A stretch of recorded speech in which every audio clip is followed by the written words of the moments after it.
एक छोटे से कस्बे में अर्जुन नाम का लड़का रहता था, जिसकी सबसे बड़ी आदत थी हर काम को कल पर टाल देना। सुबह देर से उठना, दिन भर मोबाइल चलाना, दूसरों की तरक्की देखकर चलना और रात को ये सोचकर सो जाना कि एक दिन वो भी बहुत बड़ा आदमी बनेगा। यही उसकी जिंदगी थी। लोग कहते थे कि समय सबसे कीमती चीज है, लेकिन अर्जुन के लिए समय सिर्फ घड़ी की टिक टिक था, जिसकी आवाज तो सुनाई देती थी पर कीमत समझ नहीं आती थी। उसके घर के सामने एक बूढ़ा आदमी रहता था, जिसका नाम हरि नारायण था।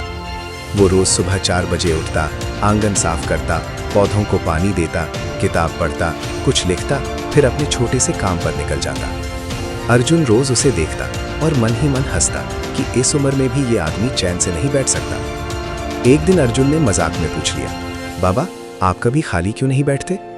बूढ़े ने मुस्कुराकर कहा, जिस दिन आदमी खाली बैठना सीख जाता है, उसी दिन उसकी किस्मत भी बैठ जाती है। अर्जुन हंसकर चला गया, लेकिन ये बात उसके दिमाग में कहीं अटक गई। अगले दिन उसने सोचा कि आज कुछ काम करेगा, मगर फिर मोबाइल हाथ में उठा लिया और पूरा दिन रील्स देखते निकल गया। शाम को जब वो बाहर निकला तो देखा कि हरिनारायण बाबा अपने घर के बाहर कुछ बच्चों को पढ़ा रहे थे। बच्चे हंस रहे थे, सीख रहे थे और बाबा की आंखों में चमक थी। अर्जुन को पहली बार लगा कि ये बूढ़ा थकता क्यों नहीं। कुछ दिन बाद अर्जुन का एक दोस्त शहर से लौटा। वही लड़का जो कभी अर्जुन के साथ बेकार घूमता था, अब अच्छी नौकरी में था, अच्छे कपड़े पहनता था और लोगों की नजरों में इज्जत पा चुका था। अर्जुन ने पूछा, तू इतना आगे कैसे निकल गया? दोस्त ने सिर्फ इतना कहा, जब तू खाली बैठा था, मैं खुद को बना रहा था। ये सुनकर अर्जुन को जैसे किसी ने भीतर से झकझोर दिया। उस रात वो सो नहीं पाया। उसने पहली बार महसूस किया कि दुनिया किसी के इंतजार में नहीं रुकती। जो चलता है वही पहुंचता है, जो बैठता है वही पीछे रह जाता है। अगले दिन वो हरिनारायण बाबा के पास गया और बोला, मुझे बदलना है, पर समझ नहीं आता कहाँ से शुरू करूं। बाबा ने कहा, बस एक नियम बना लो, कभी खाली मत बैठो। काम छोटा हो या बड़ा, लेकिन खुद को चलते रहो। अर्जुन ने पूछा, अगर कोई काम ही ना हो तो? बाबा मुस्कुराए, सीखो, पढ़ो, सोचो, शरीर बनाओ, योजना बनाओ, घर संभालो, किसी की मदद करो, लेकिन बेकार मत बैठो। अर्जुन ने उसी दिन से शुरुआत की। सुबह जल्दी उठना उसके लिए युद्ध जैसा था, मगर वो उठा।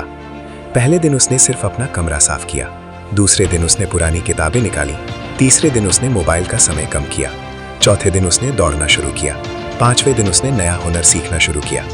लोग हंसते थे कि 2 दिन में इसका जोश उतर जाएगा, मगर अर्जुन ने इस बार तय कर लिया था कि वो खुद को हारने नहीं देगा। दिन गुजरते गए। जो लड़का पहले घंटों खाली बैठा रहता था, अब उसके पास समय कम पड़ने लगा।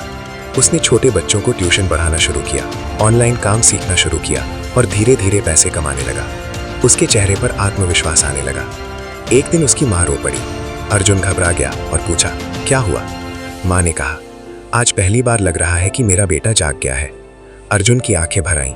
उसे एहसास हुआ कि खाली बैठने वाला आदमी सिर्फ अपना नुकसान नहीं करता, वो अपने परिवार की उम्मीदें भी रोक देता है। कुछ महीनों बाद अर्जुन उसी चौक से गुजर रहा था जहां वो पहले दोस्तों के साथ बेकार बैठता था। वही दोस्त अब भी वही थे। किसी की सरकार पर चर्चा, किसी की किस्मत पर रोना, किसी का दूसरों की सफलता पर ताना। अर्जुन ने उन्हें देखा और समझ गया कि खाली बैठना सिर्फ शरीर का बैठना नहीं होता, ये सोच का बैठ जाना होता है। उनमें से एक दोस्त बोला, क्यों भाई, अब बड़े आदमी बन गए? अर्जुन मुस्कुराया और बोला, नहीं, बस अब बैठना छोड़ दिया है। समय बीतता गया। अर्जुन ने छोटा व्यापार शुरू किया, फिर उसे बढ़ाया, फिर दूसरों को काम देना शुरू किया। जो लोग कभी उसका मजाक उड़ाते थे, अब सलाह लेने आने लगे। एक दिन अर्जुन ने हरिनारायण बाबा से कहा, आपने मेरी जिंदगी बदल दी। बाबा बोले, मैंने कुछ नहीं किया, बस तुम्हें समय की आवाज़ सुना दी। अर्जुन ने पूछा, अगर मैं तब भी न बदलता? बाबा ने गहरी सांस ली और बोले, तो तुम्हारी जिंदगी भी उन लाखों लोगों जैसी हो जाती, जो सपने बड़े देखते हैं पर दिन भर खाली बैठकर किस्मत को दोष देते हैं। अर्जुन सन्न रह गया। उसे पहली बार समझ आया कि असफलता हमेशा मेहनत की कमी से नहीं आती, कई बार वो खाली बैठने की आदत से आती है। जो आदमी हर समय काम में लगा रहता है, वो धीरे धीरे कुछ न कुछ बन ही जाता है, क्योंकि लगातार चलते रहने वाला इंसान कभी न कभी मंजिल तक पहुंच ही जाता है। लेकिन जो बैठा रहता है, उसकी हार तय होती है, क्योंकि उसने दौड़ शुरू ही नहीं की। फिर एक दिन हरिनारायण बाबा अचानक बीमार पड़ गए। अर्जुन उन्हें देखने गया। बाबा कमजोर आवाज में बोले, याद है मैंने क्या कहा था? अर्जुन बोला, हाँ बाबा, कभी खाली मत बैठो। बाबा मुस्कुराए और बोले, अब इसे दूसरों तक पहुंचाना। कुछ दिनों बाद बाबा इस दुनिया से चले गए। अर्जुन टूट गया, लेकिन उसने उनके शब्दों को अपना धर्म बना लिया। उसने गांव के युवाओं के लिए एक केंद्र खोला जहां लोग नई स्किल सीखते, पढ़ते, काम करते। दीवार पर बड़े अक्षरों में लिखा था, कभी खाली मत बैठो। जो लड़के पहले दिन भर चौक पर समय बर्बाद करते थे अब वहीं कंप्यूटर सीख रहे थे, किताबें पढ़ रहे थे, मेहनत कर रहे थे। अर्जुन जब भी उस बोर्ड को देखता उसकी आंखों में बाबा का चेहरा आ जाता। उसने समझ लिया था कि जिंदगी में सबसे बड़ा दुश्मन गरीबी नहीं, हालात नहीं, किस्मत नहीं, बल्कि खाली बैठने की आदत है।